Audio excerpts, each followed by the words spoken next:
Hi everyone, welcome back to my channel. In this video you can see the work I did today. ఏందా ఇంగ్లీష్లో ఎరగదేస్తుందని చూస్తున్నారా? సరే వచ్చేద్దాం తెలుగులోకి అయితే. మనమైతే రెడీ అయిపోయి ఆఫీస్కి వెళ్ళడానికి అయితే కిందకైతే వచ్చేసాం అనమాట. ఇంక వాళ్ళ పాదయాత్ర పాసిబిలిటీ లేదు, ఎందుకంటే చాలా లేట్ అయిపోయింది కాబట్టి ఆటో ఎక్కాలి. ఇంక 10 రూపాయలు ఫోన్పే చేయలేం కాబట్టి ఒక షాప్కి అయితే వెళ్ళి ఒక 20 అయితే హ్యాండ్ క్యాష్ తీసుకున్నాము. ఒక 10 అయితే ఛార్జీ కొంచి ఇంకొక 10 అయితే దాచిపెట్టడం వెంట లేదు కాబట్టి స్వీట్స్ తీసుకున్నాం షాప్ అతనికి ఇచ్చి దాచిపెట్టమని. ఇంకైతే అలా దారిలో ముగించేసి వాటర్ అయితే తాగేమని వాళ్ళ కోసం చలవేంద్రం పెట్టారు కాబట్టి ఇంకా ఆటో అయితే ఎక్కేసి మనమైతే బస్ స్టాండ్ దగ్గరికి వచ్చేసాం. ఇంకలో బస్ అయితే నేనే వస్తాను, నువ్వు అక్కడే ఉండని చెప్పేసి మనకైతే ఎదురొచ్చింది. ఇంకేం చేస్తాం, రన్నింగ్లో బస్ అయితే ఎక్కేసామన్నమాట. ఇంకా శ్రీశక్తిని ఉపయోగించుకొని మనమైతే టికెట్ అయితే తీసుకున్నాం. ఈలోపు బస్సులో మనకి ఇష్టమైన పాట ఒకటి వస్తూ ఉంది.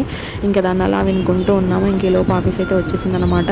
మనమైతే మన డెస్టినేషన్ దగ్గర దిగేసి ఇంకా ఐడి అయితే వేసేసుకున్నాం అనమాట. ఇంకేం చేస్తాం, ఎక్స్ప్రెషన్ చూడండి ఎలా ఉందో. నేను కూడా చూసుకోలేదు, ఎడిటింగ్ అప్పుడే చూసుకున్నాను. అయినా నార్మల్గా అయినా ఉండేది, మన మొహం అట్టానే వెళ్ళండి, అది వేరే విషయం. ఇంకా ఈవినింగ్ ప్రిజ్మాలో పని ముగించుకోవడానికి అయితే వచ్చేసాం అనమాట.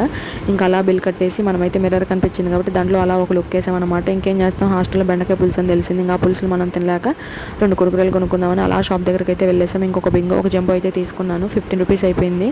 ఇంకా 5 రూపీస్ బనానా కొనుక్కొని బ్యాలెన్స్ చేసాము. అప్పుడప్పుడన్నా కొంచెం హెల్తీగా ఉందామని చెప్పేసి. అంతే ఇంక ఈ వీడియో. Bye bye.